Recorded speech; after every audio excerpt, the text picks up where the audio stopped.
Morav et Rabotai, Shalom Uvracha, le 18 Tevet, c'est le jour de la Heloula de notre maître Rabbi Khalfon Moshe HaKohen, Zecher Sadiq Wekadosh Livracha. Alors, cette figure est très connue à Djerba et dans le monde de la Torah, partout dans le monde. Alors, il était connu déjà par sa grande manhigout. C'était un grand dirigeant dans la communauté, au point que on l'appelait, il s'appelait Moshe, on a dit c'était comme Moshe Rabbeinu, comme on démarre les parachiotes de Shemot, comme Moshe Rabbeinu.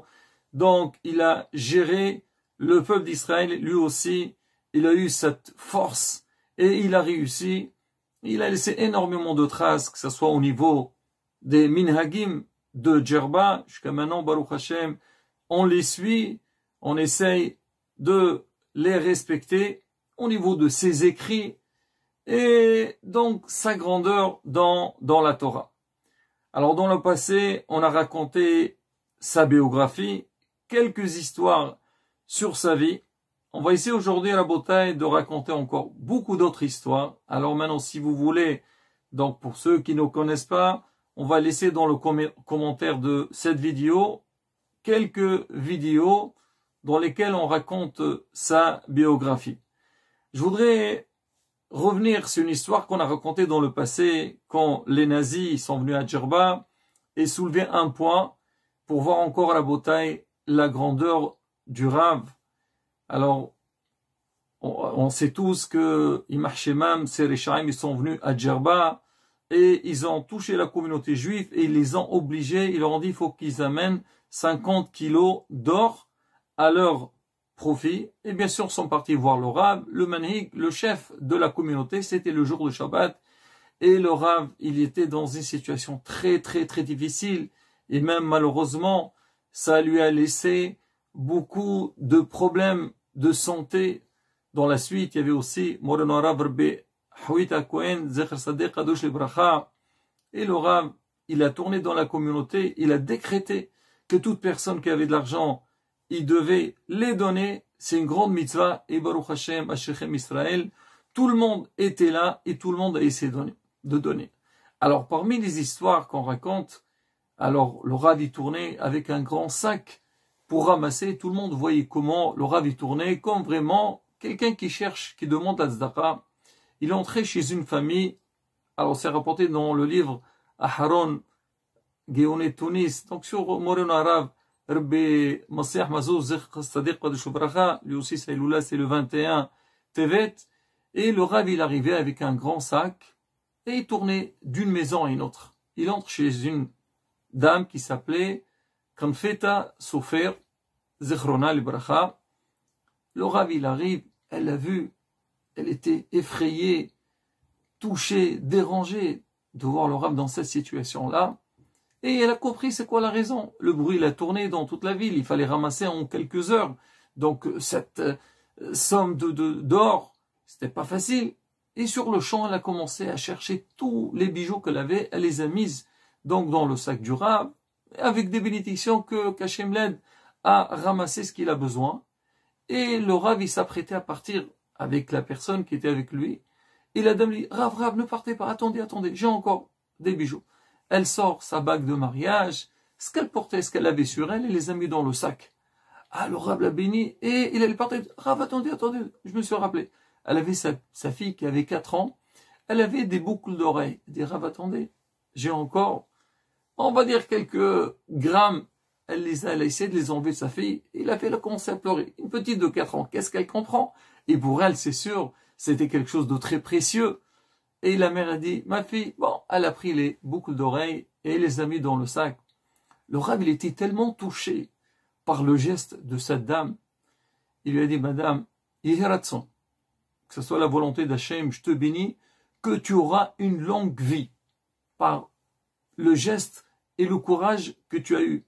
On peut donner, mais au point d'arracher à une petite fille donc ses bijoux, et le Rav, il est parti.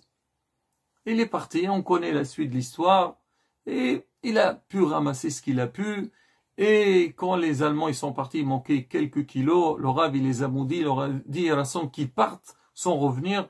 Et on dit que leur Alim Valchem, ils ont fait un accident, ils sont morts. Bon, ça c'était l'histoire avec les nazis, mais on va continuer avec Saddam. Alors, plus tard, Saddam, elle est partie avec sa famille, ils sont partis en Israël.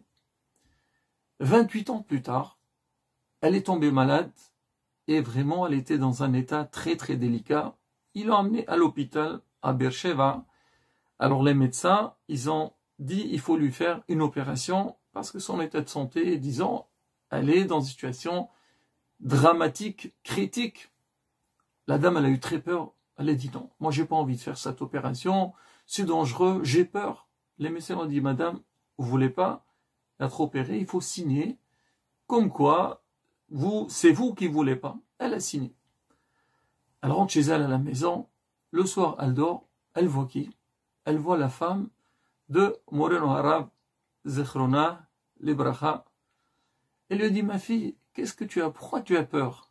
Il a dit ne t'inquiète pas, on est avec toi. Be'ezrat Hashem, le Rav, il sera présent pendant l'opération et il fera le nécessaire que tout se passera bien. Tu peux aller avec toute tranquillité.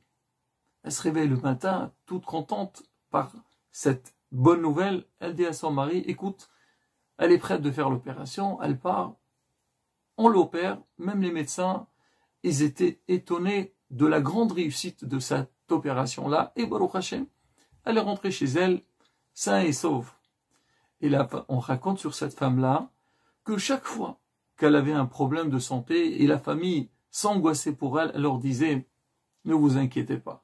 Rabbi Khalfoun, il m'a promis que j'aurai une longue vie, j'aurai aucun mal et Bezrat Hashem, je m'en sortirai. » Et effectivement, la dame, elle a vécu longtemps, jusqu'à 91 ans, et Niftera Beseva Tova. Pour dire à Boutaï, c'est quoi la grandeur et l'akdoucha de ces tzadikim.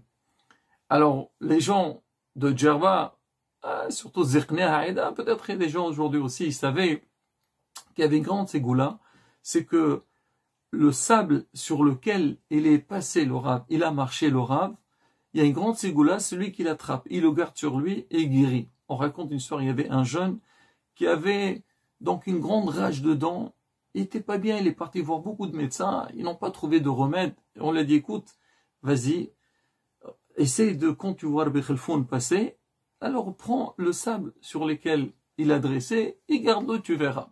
Et effectivement, il a fait ça, et Baruch Hashem, il a guéri, et donc il sait, donc le mal, il est parti. Alors, parmi les choses qu'on raconte beaucoup sur Moreno Harab, on disait que, bien sûr, en dehors de sa grandeur dans la Torah, c'était quelqu'un qui pensait beaucoup, qui veillait à aider les nécessiteux. Et il leur donnait ce qu'ils avaient besoin. Alors, certains racontent des gens, des animes, des pauvres de l'époque, ils disaient quand le Rav il était vivant, toutes les semaines ils recevaient une somme d'argent, de la nourriture, ce qu'ils avaient besoin. Et depuis que le Rav il est niftar, il n'y a plus rien. Bon, certainement après la communauté, elle s'est occupée pour les aider, mais pour dire que quoi, quand il était vivant, il veillait, même que lui, il n'était pas très riche, mais il avait une bracha dans tout ce qu'il faisait. Même, il était toujours avec le comité de la communauté, il faisait beaucoup de réunions. Bémet, quand j'ai lu ça, ça m'a rappelé Moreno Harab, Rebbe Tzadon, Zersedech de Bracha, combien il tenait chaque fois, il demandait, il réunissait. Donc, le comité, les membres de la communauté pour développer, pour trouver des solutions, pour aider où il faut aider.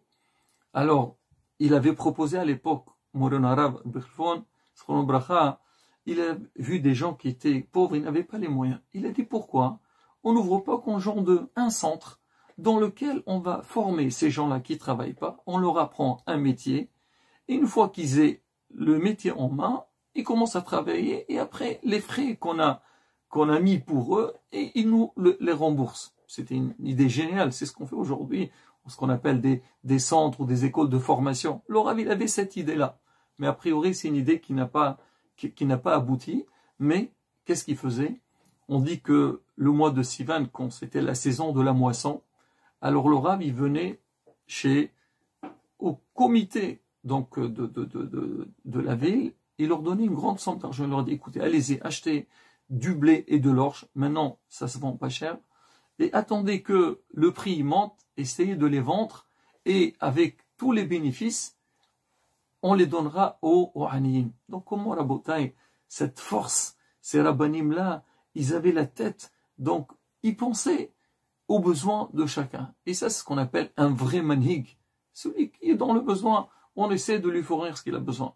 Alors, on raconte, alors parmi des Nissim, toujours avec les nécessiteux, il y avait une fois, une année qu'il n'y avait pas du tout des moutons pour la fête de Pessah. On sait, Pessah, c'est une fête, Baruch Hashem.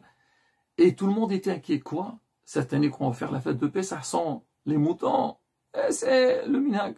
Le Rav, il leur a dit, ne vous inquiétez pas, Bezrat Hashem, on aura tout ce qu'il faut. Et d'où ça vient?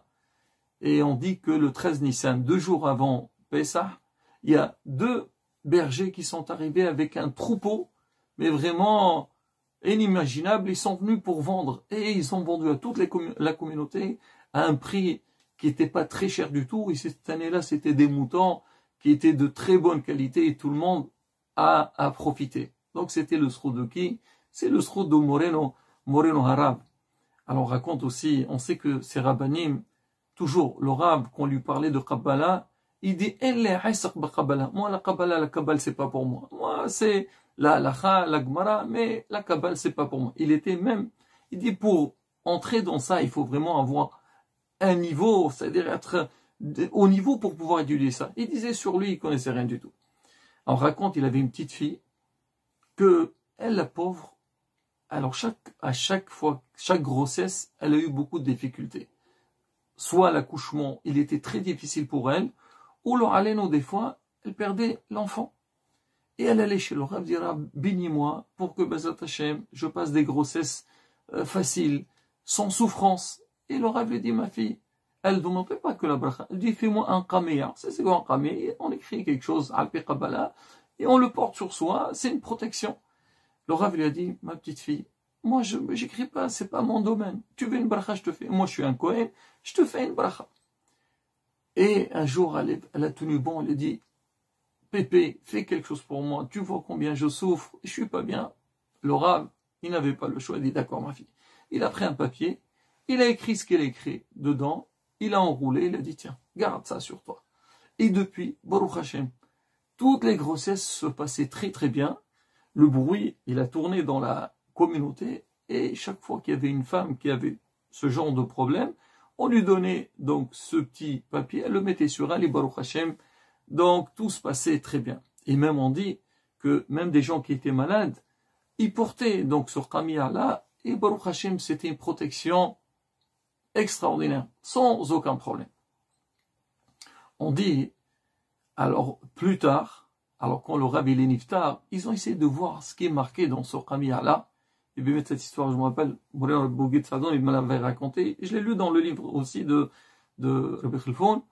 Alors, on a ouvert donc ce papier-là. Qu'est-ce qu'on a vu écrit dedans? Écrit Birkat Kohanim. Pour dire c'est quoi la simplicité. Un Kadosh, il a écrit une bracha, donc ça marche. Alors, on raconte qu'il y avait une fois, Rabbi Shmuel Aidan, c'était le directeur de Ksir Hamim, un des pionniers de l'Yeshiva de Ksir Hamim. Alors lui, il devait sortir le livre Brit Kuna. Brit Kuna, c'est un livre qu'il a écrit Moreno Rav, Rabbi Khalfoun, sur les minhagim de Djerba, et il n'avait pas, il lui manquait d'argent, et il voulait le sortir. Oh, il était très demandé comme livre.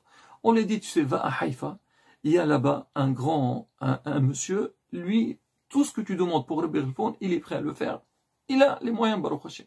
Il est parti le voir. À peine il est arrivé, il a dit, voilà, je viens pour sortir, éditer le livre de Rabbi Khalfoun. Est-ce qu'il a dit combien tu as besoin? Il a dit, j'ai besoin de temps. Il a dit, ah, alors pas de souci. Tiens, prends la somme que tu veux. Rabbi Shmuel Aidan il dit, dis-moi, c'est quoi le lien que tu as avec Rabbi Khalfoun? Tu n'as même pas hésité, aucune question. Il a dit, bah, écoute. Bah, lui, ce monsieur, alors quand il était à Djerba, il avait une maladie. Et il tombait, il n'arrivait pas à marcher, à peine il marche, il tombe. Et on lui a conseillé sur Kamiya, donc de Rabbi Khalfoun. On lui a donné, il a porté sur lui, il a vu que Baruch Hashem il marchait. Au bout d'une semaine, il a dit, écoutez, allez, rendez-nous le Khamia parce que ça y est, on le donne pour une semaine, après, il faut donner à d'autres qui ont besoin. Il leur a dit, mais écoutez, la règle est comme ça. Il a rendu le Khamia, il a vécu Baruch Hashem, il a guéri, il n'a plus de problème.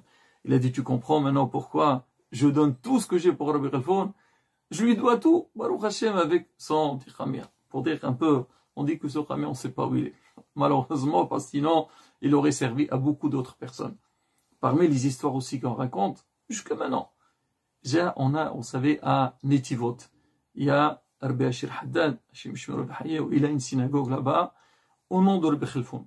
On dit qu'il y a là-bas un kandil, donc on allume là-bas, on dit que les gens qui ont des problèmes, ils prennent de ce kandil-là, ils soignent à l'endroit où ils sont pas bien, ou leur allez-nous, et Baruch Hashem, il y a beaucoup d'ishort, beaucoup de gens, ils ont utilisé donc l'huile de ce kandil-là, et Baruch Hashem des Nissim Niflaot. On raconte plein d'histoires, je vous raconte une ou deux comme ça. Il y avait une fois une dame, leur allez-nous, elle est tombée malade, il l'a emmenée à l'hôpital, à Sorok, à Beersheba. Les médecins, ils l'ont vu, ils ont dit à la famille, écoutez, encore quelques heures, leur allez-nous, elle doit quitter ce monde, c'est fini. Son état de santé est très très grave, il n'y a plus d'espoir. Toute la famille est venue, et parmi eux, il s'est rappelé, dit, mais on a entendu parler de ce Qandil de Rabbi Khalfoun à Netivot. Il est parti sur le champ, il est parti vite, c'est pas loin, Netivot de Beersheba. Il a amené un peu d'huile, et on a oint la dame avec cette huile-là, et depuis, il y a un changement, et Baruch Hashem, le lendemain, elle s'est réveillée, et Baruch Hashem, elle a guéri, elle est rentrée sain et sauf. Même les médecins, ils n'ont rien compris. Pour dire quoi, la grandeur de l'Akdoucha de ce rab-là. Là, encore une fois, la bataille, les histoires, je vous vais raconter, il y a plein. Si Dieu veut, peut-être à une autre fois, une autre occasion, on racontera d'autres.